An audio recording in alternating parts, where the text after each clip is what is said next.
next hour, I'll be reading from the May 20th, 2026 issue of the Wall Street Journal on the Niagara Frontier Radio Reading Service. Thank you for joining us today. The highlights under business and finance are: a weeks-long sell-off in government bonds intensified, threatening to drive up borrowing costs across the globe and knocking some momentum out of what had been a furious stock rally.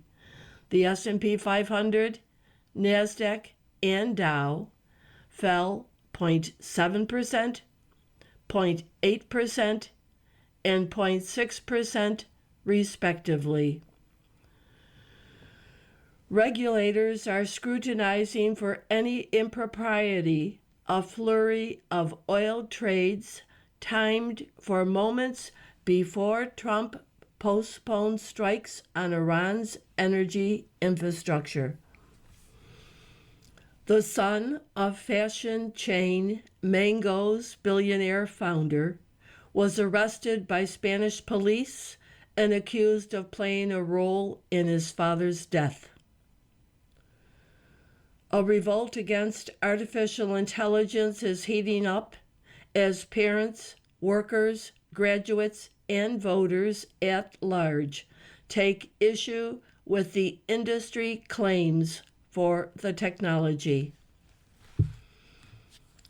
Alphabet's Google is supercharging its Gemini artificial intelligence model to become more competitive in the era of agentic AI.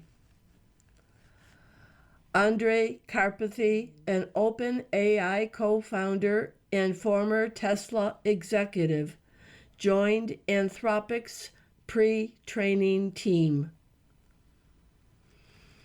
Blue Owl co-founder Doug Ostrover recently sold the last of his stake in the Washington Commanders football team. Home Depot reported lower fiscal first quarter profit, and the company's chief financial officer said homeowners continue to pull back on big improvement projects. Stellantis said it would start producing a new range of electric vehicles to serve the affordable small car market in Europe. Now for the key articles under the worldwide section. Trump's agreement with the federal government he runs expanded to end all pending tax audits on him and his businesses, according to a document posted by the Justice Department. The U.S. seized a sanctioned Iran-linked tanker in the Indian Ocean as Trump threatened to resume military strikes on Iran.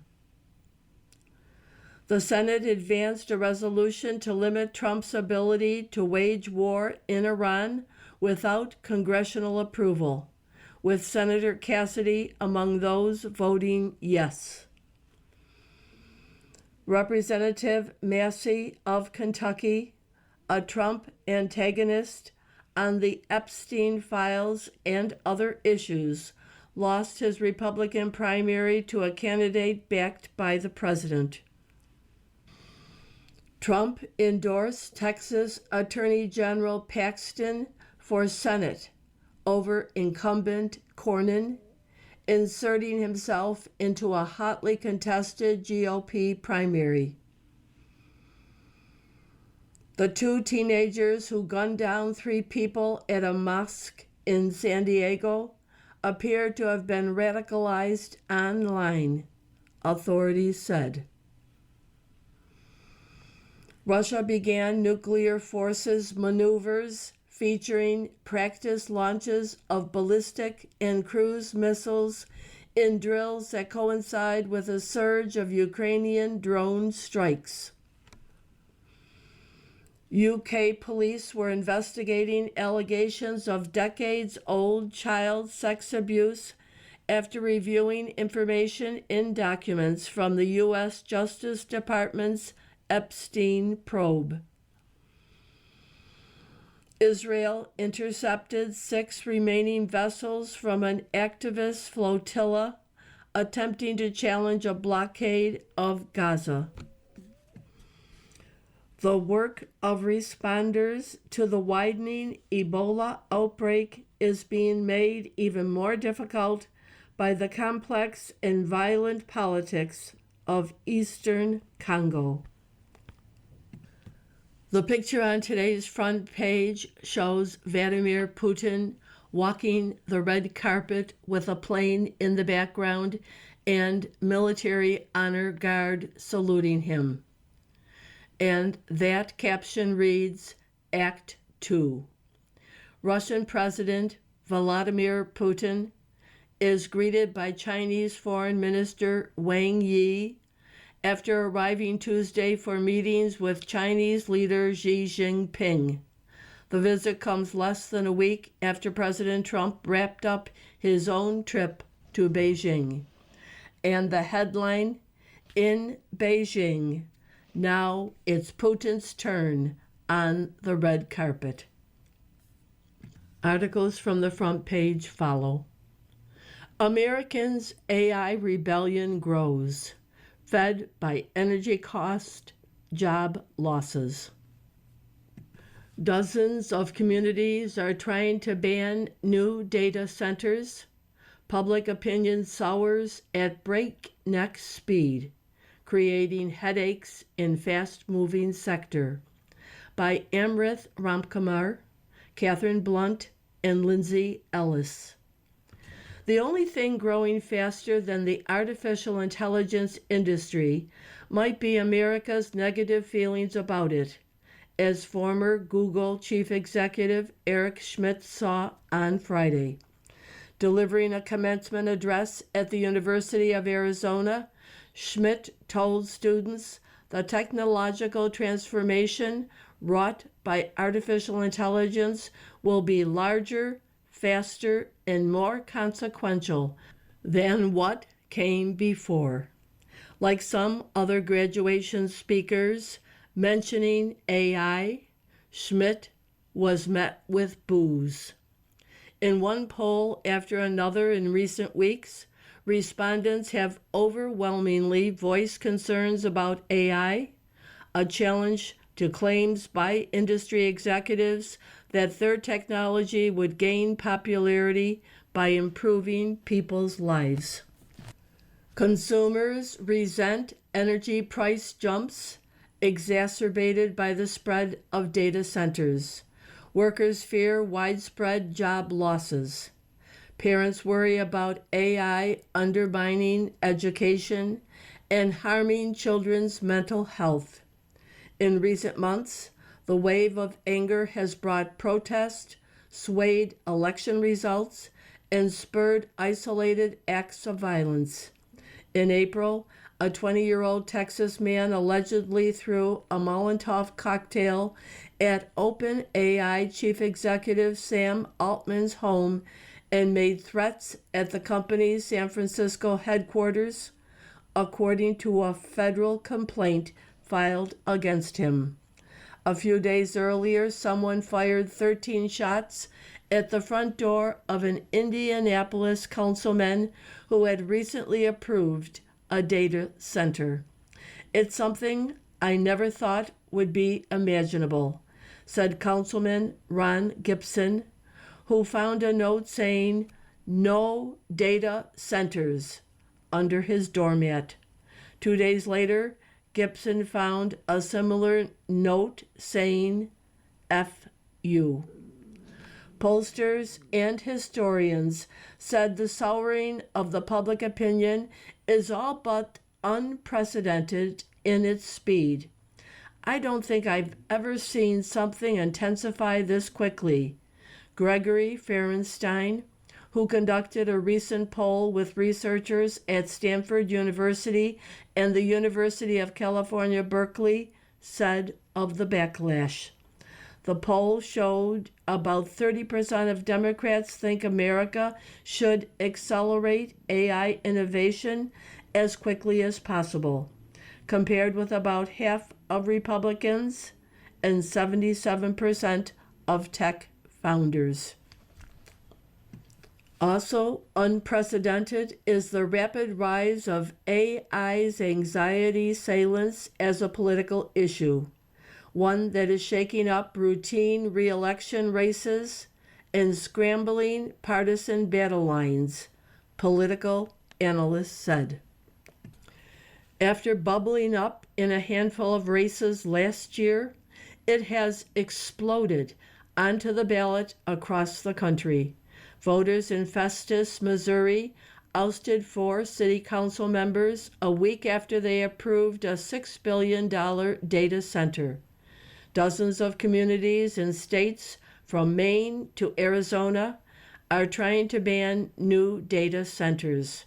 Some 360,000 Americans are in Facebook groups opposed to the facilities, roughly quadruple the number from December. Figures from organizations fighting the AI buildup show. President's settlement expands to end his audits. People expect the same tax rules to apply to everybody. Pact Forever bars certain inquiries into tax returns filed by Trump, his family. By Richard Rubin, Washington.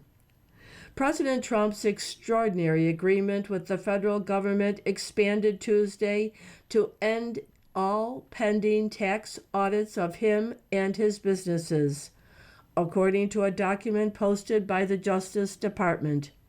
In the document, signed by Acting Attorney General Todd Blanche, the government said it would be forever barred and precluded from pursuing certain claims against Trump, his businesses, and family members.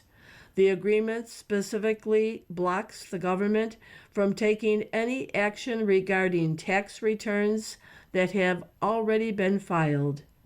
That agreement extends the settlement announced Monday, in which the government agreed to create a $1.8 billion fund to compensate people who claim to have been victims of so-called weaponization by the government, a move that could lead to payouts to Trump's allies.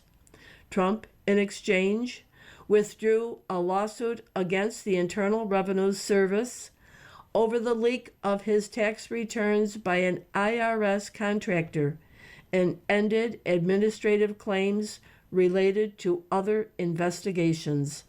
The government had valid defenses against the lawsuit, but never defended it.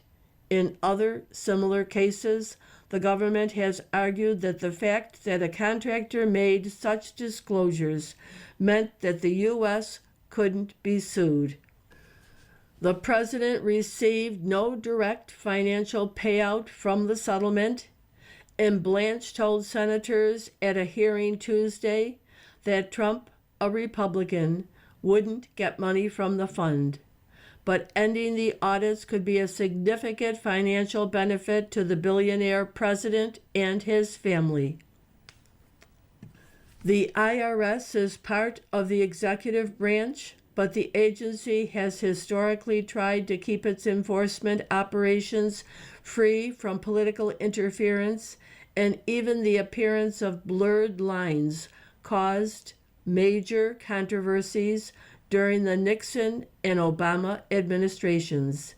The agreement between Trump as a taxpayer and the Trump administration is an unprecedented blending of personal and government interest, with a Trump-appointed official agreeing to remove the president, his family, and his businesses from tax enforcement. Representative Richard Neal of Massachusetts, the top Democrat on the House Ways and Means Committee, was sharply critical of the agreement addendum released Tuesday. As the president's personal lawyers and the DOJ operate as one, Trump's plan comes into focus. Pickpocketing you for your own gain while using the entire government as his personal army, Neil said.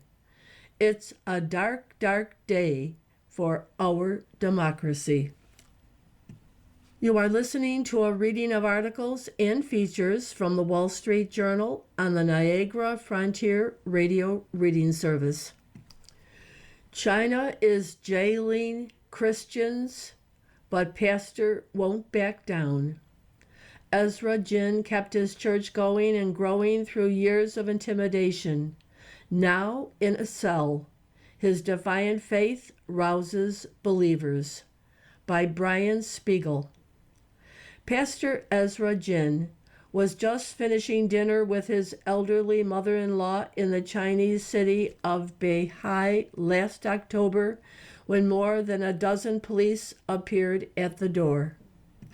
They stormed the apartment, confiscated his phones and computer, hauled him off to jail.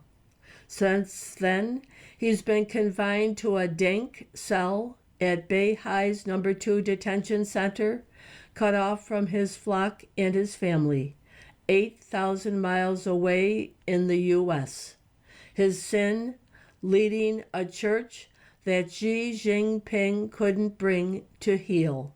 For years, Jin built a thriving Protestant congregation in the heart of Beijing, known as Zion Church, that operated outside the government system of tightly controlled official churches. Authorities once tolerated Jin and others like him, back when China's economy was thriving and the country was gradually opening up to the world. Then Xi took power and began tightening the screws. Officials interrogated churchgoers and pressured landlords who rented space to churches. Authorities demanded surveillance cameras be installed at Zion. Some of Jin's assets were frozen, and he was barred from leaving China. Jin refused to back down. After authorities raided Zion in 2018 and shut it down, he took his preaching online using Zoom and other digital tools and reached more followers than ever, placing the pastor on a dangerous crash course with Xi's government. His arrest was part of one of China's biggest crackdowns on Christianity in decades. Jin is being held for suspected illegal use of information networks related to Zion's online ministry, along with 17 others associated with the church. The struggle is about more than one man's stubborn refusal to surrender his faith. To a degree many observers thought impossible when China's leader took power more than a decade ago, Xi has succeeded in using digital surveillance and tough jail sentences to silence activists, lawyers, and business leaders who speak out of turn. But he still can't fully control Christians who number in the tens of millions in China. In fact, many believers say the more authorities seek to suppress Christianity in China, the more the faith will spread.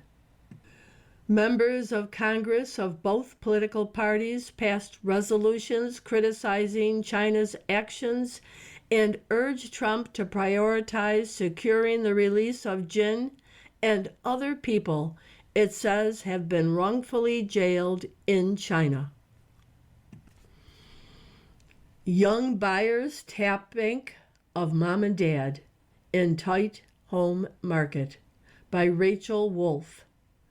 There's a lot to love about Jennifer Gross's new Phoenix home.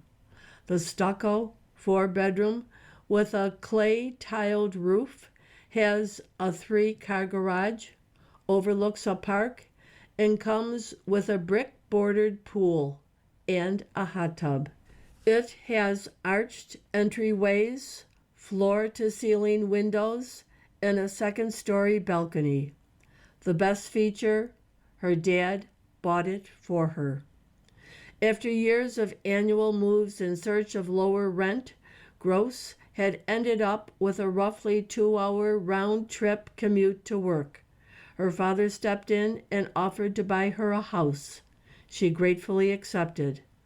"I save and I can afford a couch, but I can't afford a house," said Jennifer, adding that she never accepted financial help from her parents before, aside from staying on their cell phone plan. "What am I working for day after day?" Buying a home has always been a milestone of financial independence. For some young Americans caught in the least affordable housing market in decades, it has become a family affair. Strings attached. Jennifer's dad, Mark Gross, had a spending limit of $700,000 in one condition. She had to stay within 2 miles of him. The house they closed on last month was $625,000 and an 8-minute bike ride away. The mortgage is in her father's name, and Jennifer pays him $2,200 a month to cover a portion of the payments. He bought her sister, Jessica Locati, a house nearby a few months earlier, fulfilling their mother's dying wish that the family live close to each other. Face value, there is immediate judgment. "My dad bought me a house," Jennifer said. But she noted her family didn't grow up wealthy. The older generation saved and invested well and are now in a position to help the younger generation. Son arrested in fashion tycoon's death by Cristina Gallardo, Barcelona. The son of fashion chain Mango's billionaire founder was arrested by Spanish police and accused of playing a role in his father's death after learning that he planned to change his will.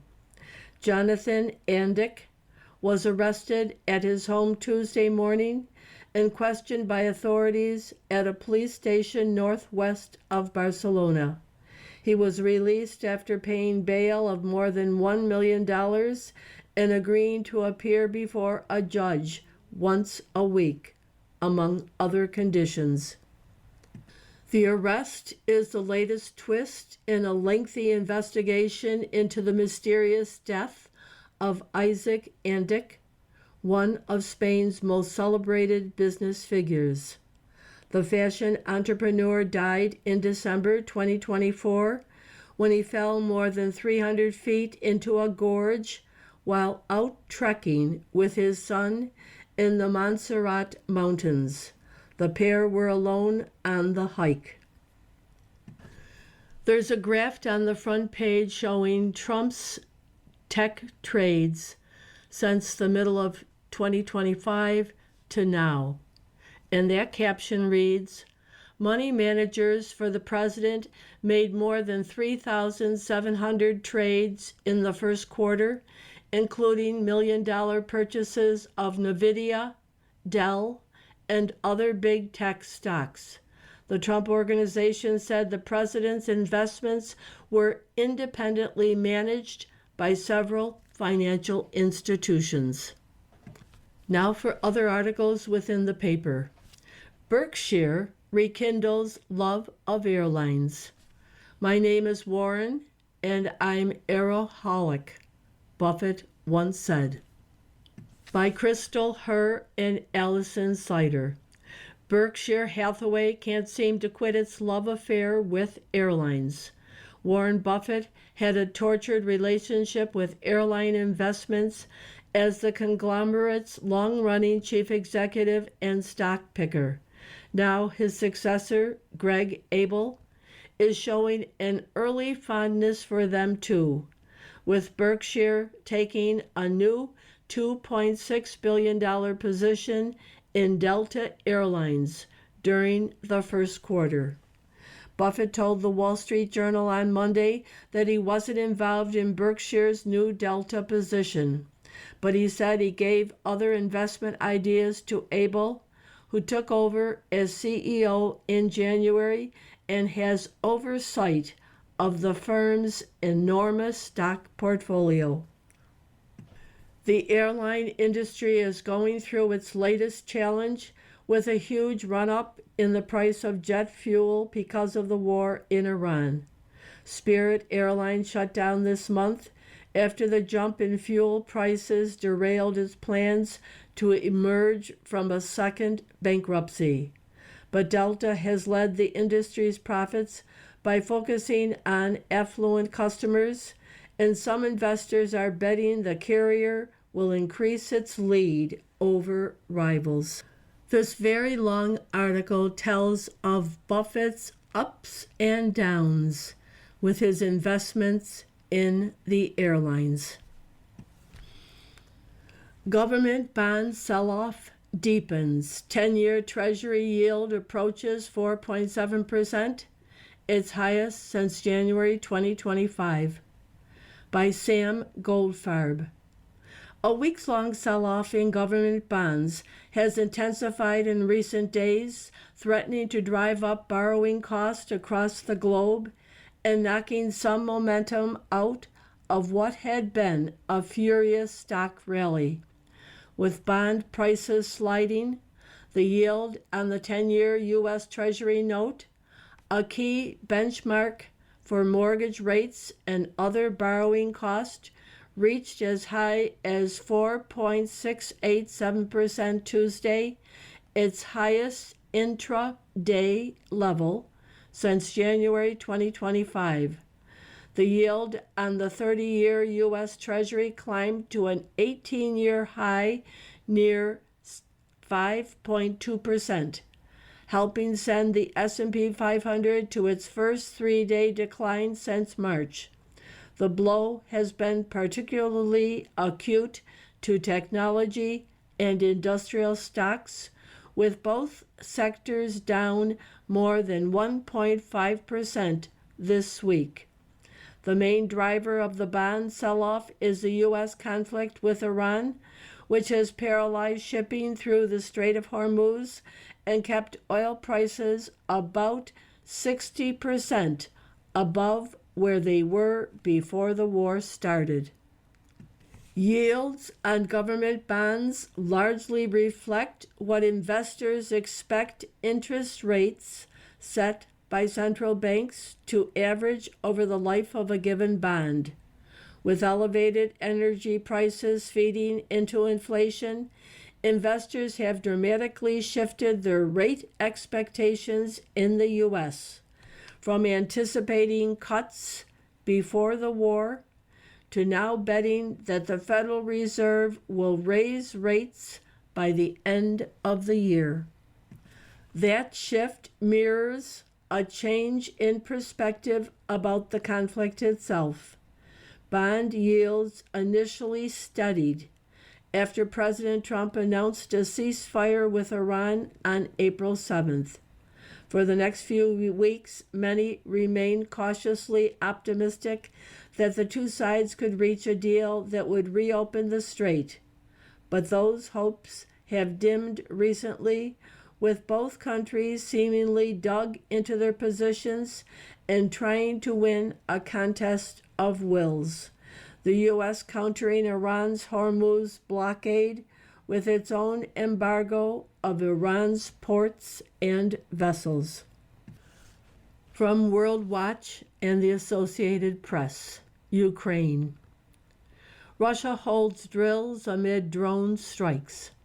Russia on Tuesday began massive maneuvers of its nuclear forces, featuring practice launches of nuclear-capable ballistic and cruise missiles in drills that come amid surge in Iranian drone strikes.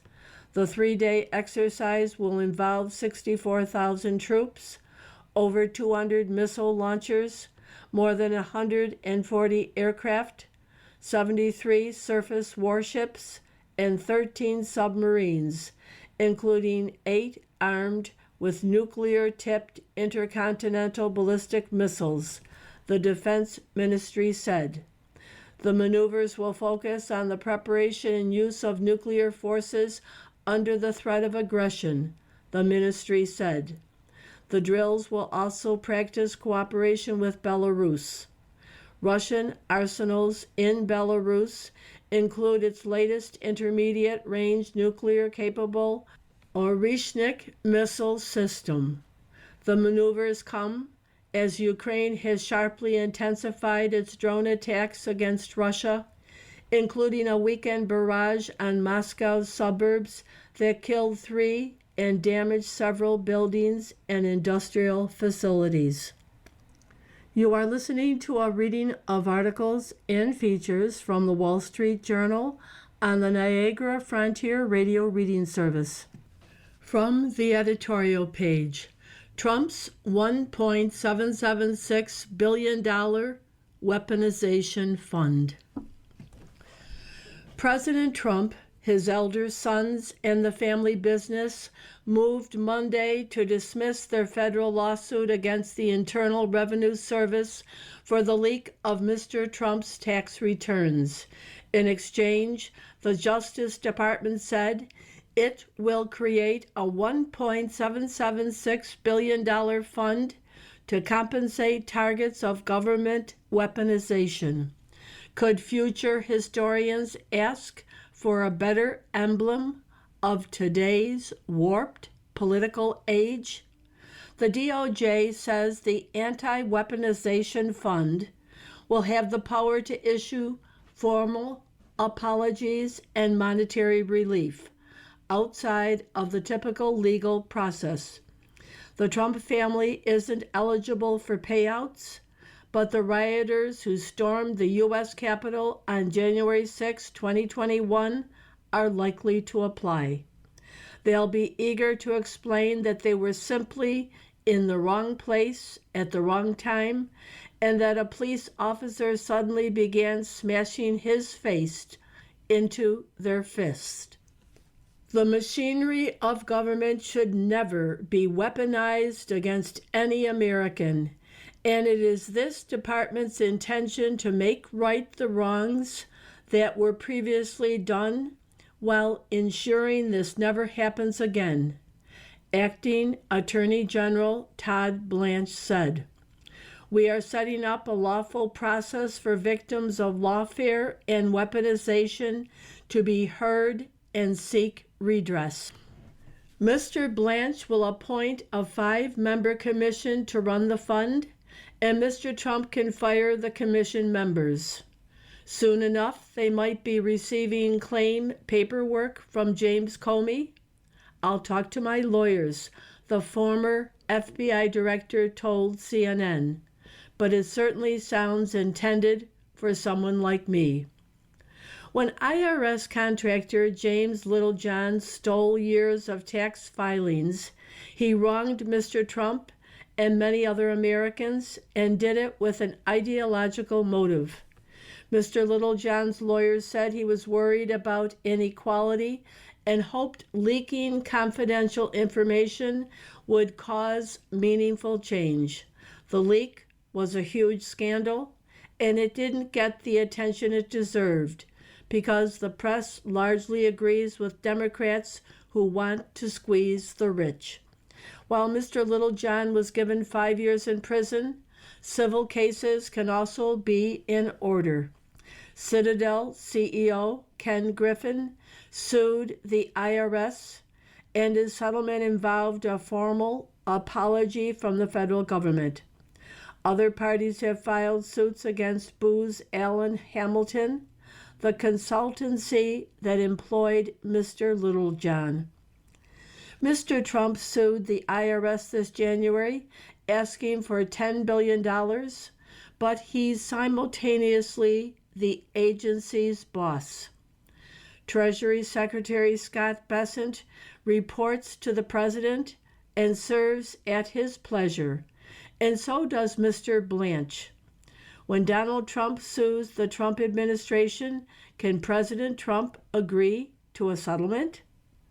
Given the inherent conflict in Trump versus IRS, the federal judge assigned to the case wasn't sure she had jurisdiction to hear it. Mr. Trump is the sitting president, and his named adversaries are entities whose decisions are subject to his direction. Judge Kathleen Williams wrote last month. It is unclear to this court whether the parties are sufficiently adverse to each other as to satisfy Article 3's case or controversy requirement. Judge Williams set a May 27th hearing on that question, and now the parties seem to be working in coordination to avoid her inquiries. Mr. Trump's court filing Monday sought voluntarily to dismiss the case. News reports say the Justice Department doesn't believe the agreement needs judicial approval. Mr. Blanche's 2-page memo identifies the $1.77 billion as coming from the Judgment Fund, a permanent appropriation for U.S. settlements. As legal precedent, Mr. Blanche points to the Obama administration's $680 million deal in Keeps Eagle versus Vilsack, a case alleging Agriculture Department discrimination against Native American farmers, but it went through a judge. Also, Mr. Obama isn't a Native American farmer, and it wasn't Obama versus Vilsack. The Obama administration made plenty of outrageous settlements, including telling big banks to donate to outfits such as La Raza, a tactic that Republicans at the time rightly decried.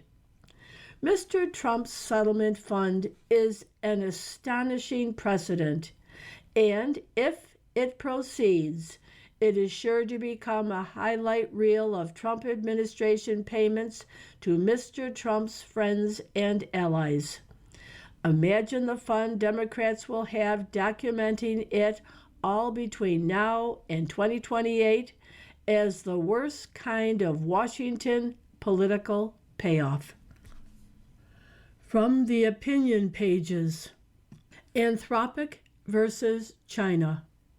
National security threats combine with fears of a looming AI financial shakedown, by Holman W. Jenkins, Jr.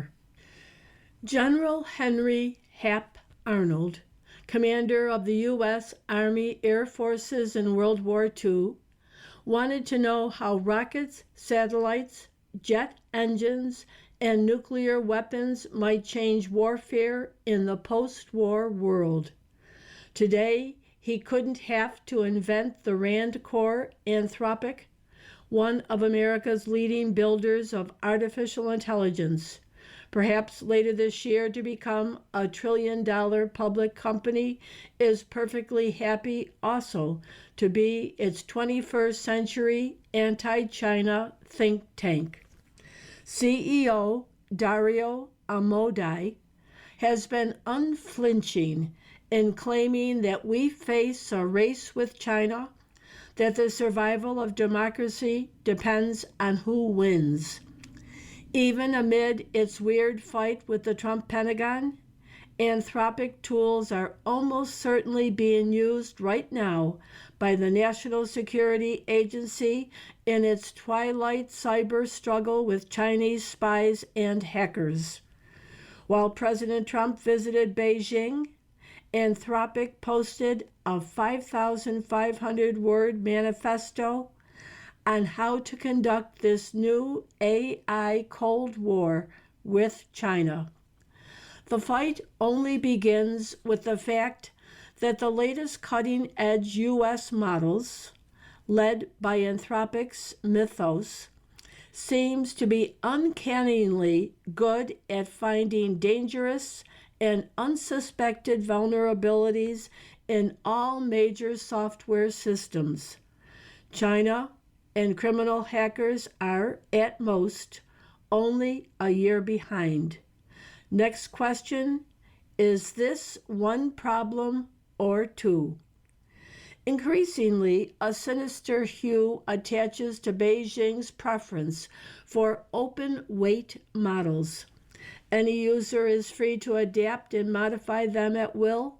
Their Chinese builders, unlike Western AI builders, don't deserve the ability to monitor how the models are being used or exercise a kill switch over antisocial activities. Is this because China believes its national firewall and comprehensive surveillance renders it immune? Because it plans to put such tools in the hands of anti-Western hackers while preserving deniability? Beijing is still thought by some to have remained mum on early COVID because it believed China enjoyed a relative advantage in a global pandemic. During Mr. Trump's Beijing summit, Treasury Secretary Scott Bessent told CNBC a key goal would be to make sure non-state actors don't get a hold of these models. To Anthropic and others, the pressing danger is to their business models and to any hope of getting paid back for their billions and billions in investment, which China, they believe, is deliberately trying to undercut. Anthropic's pitch for fighting back comes down to two things: China's access to top-tier chips and distillation, the illicit use of Western models to train Chinese models, hijacking, in the company's words, decades of foundational research, billions of dollars in U.S. investment, and the work of thousands of the world's best engineers.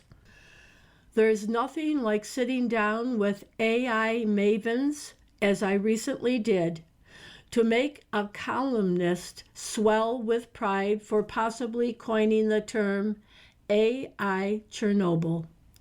Big questions loom.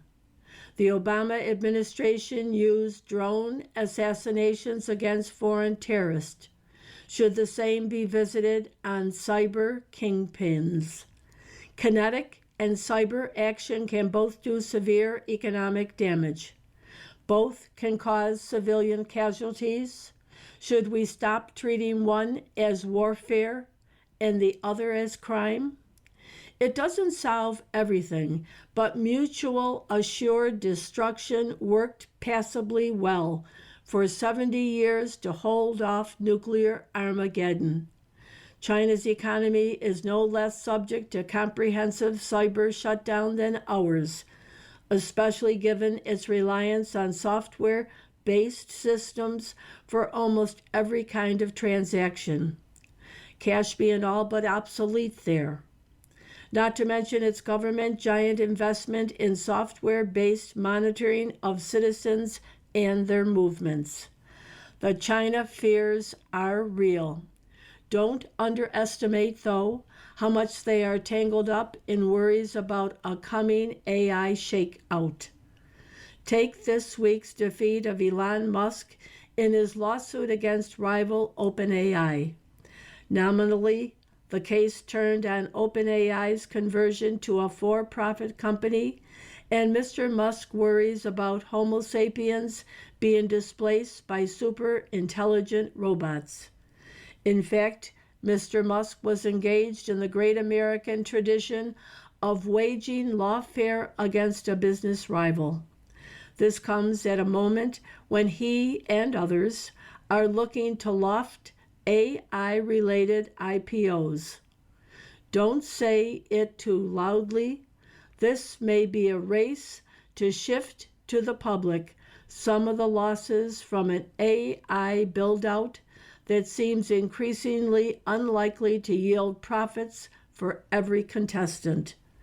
Such problems Hap Arnold didn't face.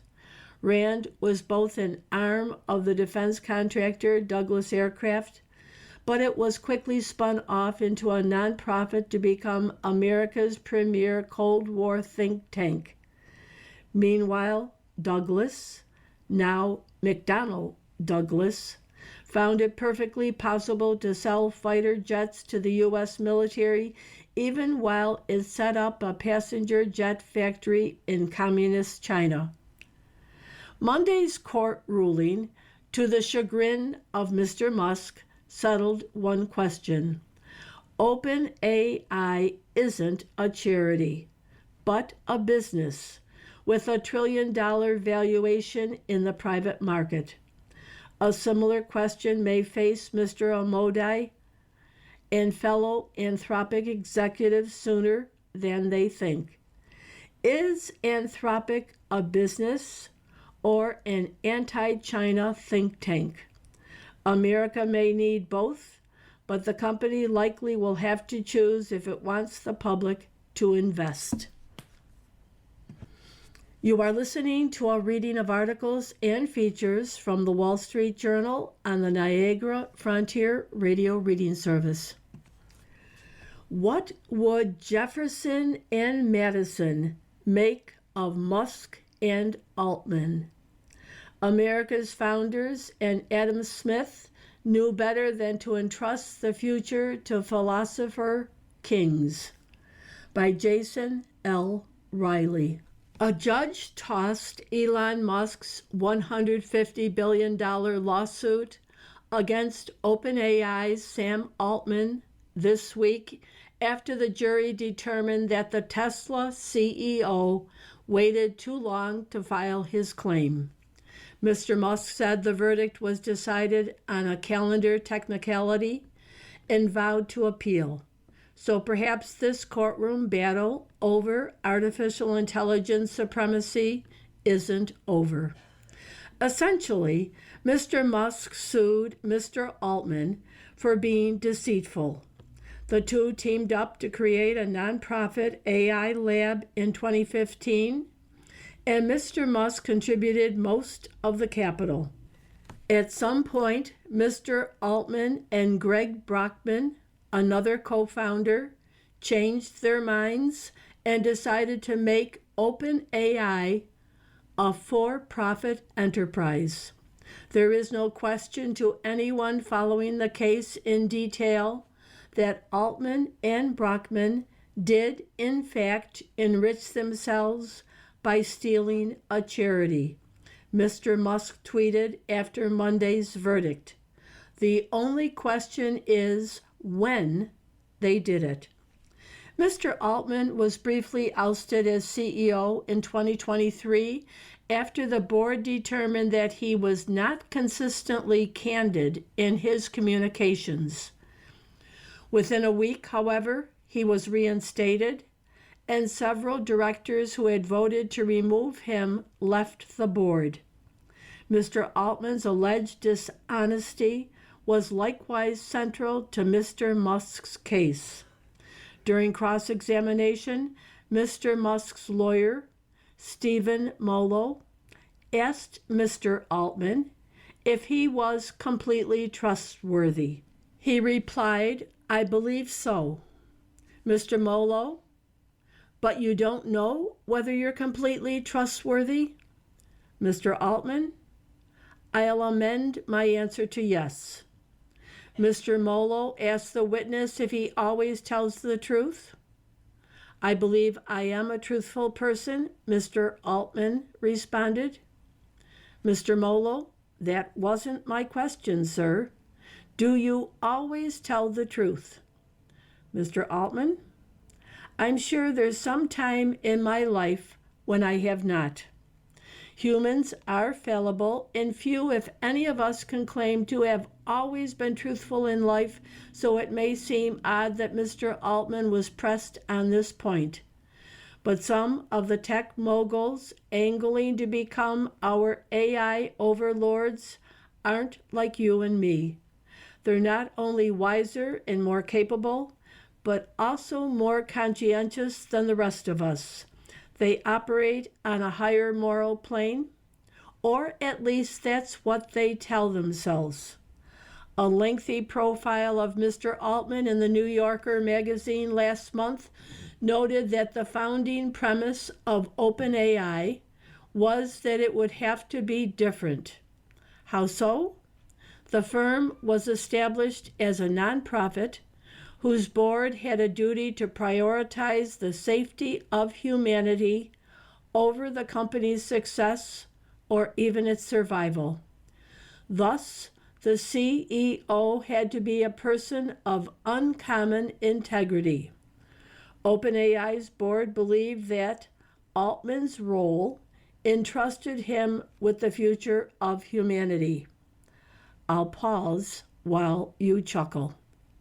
Theories about the need for a philosopher king or great man to advance society date back centuries. Intellectual figures from Plato to Machiavelli and Thomas Carlyle emphasize personal traits such as superior wisdom and exceptional moral character in choosing leaders. The idea was to find these extraordinary men, put them in charge, and align policies with their understanding of the common good. Adam Smith, by contrast, argued that free enterprise and the uncoordinated pursuit of individual self-interest would lead to better outcomes for more people. Society should rely on market forces and voluntary exchange rather than on do-gooders. March marked the 250th anniversary of Smith's seminal text, The Wealth of Nations, published the same year as the Declaration of Independence. As we reflect on America's milestone, it's worth noting that the founders shared Smith's skepticism of philosopher kings and the approach to choosing leaders that today's AI poobahs seem to have embraced. What the American Constitution established was not simply a particular system, but a process for changing systems, practices, and leaders, together with a method of constraining whoever or whatever was ascendant at any given time. Thomas Sowell wrote in his book on social theory, The Quest for Cosmic Justice. Viewed positively, what the American Revolution did was to give the common man a voice, a veto, elbow room, and a refuge from the rampaging presumptions of his betters. Perhaps there's a lesson here for our high-tech betters who are leading the revolution in artificial intelligence. Disruptive AI is coming sooner or later in one form or another. The transition may be unpleasant for some, but the U.S. would be wise to embrace the technology and stay ahead of global rivals. And the private sector ought to lead the effort. Still, Elon Musk, Sam Altman, and other entrepreneurs shouldn't presume that people of superior virtue will always be in charge and can be counted on to do the right thing. Thankfully, our founders had a deeper understanding of human nature. The Pro-Israel Case Against Military Aid by Daniel J. Sammet. The Jewish state is self-sufficient and can deprive its enemies of a convenient target. There's a call to end U.S. military aid to Israel, and it comes from a surprising source. I want to draw down to zero the American financial support, the financial component of the military cooperation that we have. Prime Minister Benjamin Netanyahu told 60 Minutes on May 10th. Washington should embrace the proposal. American assistance, totaling about $3.8 billion a year, has become a political liability, imperiling the future of U.S.-Israel relationship. The sooner it's phased out, the better for both countries. Anti-Zionists have long criticized aid to Israel to little avail, since Americans have been strongly pro-Israel. Not anymore. One recent poll found that 60% of Americans view the Jewish state unfavorably, while 33% believe that Washington provides too much military aid. The latter view is increasingly popular on the left and right. The taxpayers of the United States must no longer be complicit in destroying the lives of innocent men, women, and children in Gaza, Senator Bernie Sanders has said. Last month, he sponsored a resolution to block arms sales to Israel. 40 senators, all Democrats, supported it. Republicans are much more supportive of Israel, but some figures on the right rail against military aid. We're spending tens and tens and tens of billions of dollars over time defending Israel, said Tucker Carlson, who has called Mr. Netanyahu completely evil. At the University of Mississippi in October, a student asked Vice President J.D. Vance why Christians should favor this multi-hundred-billion-dollar foreign aid package to Israel when their religion openly supports the persecution of ours. Israeli officials grasp that the political winds have turned against the Jewish state. Pro-Israel American officials should recognize the same. Both countries should begin phasing out aid now, while Donald Trump, the most pro-Israel president ever, is in office and Republicans control Congress. If Democrats win in 2028, expect them to punish Israel. President Biden denied arms deliveries when he objected to the Jewish state's prosecution of the war in Gaza. What will happen if a Democratic president or a Democratic Congress suddenly cuts off assistance, shocking the Israeli system? Better to begin before then, so Israel can wean itself off on its own terms.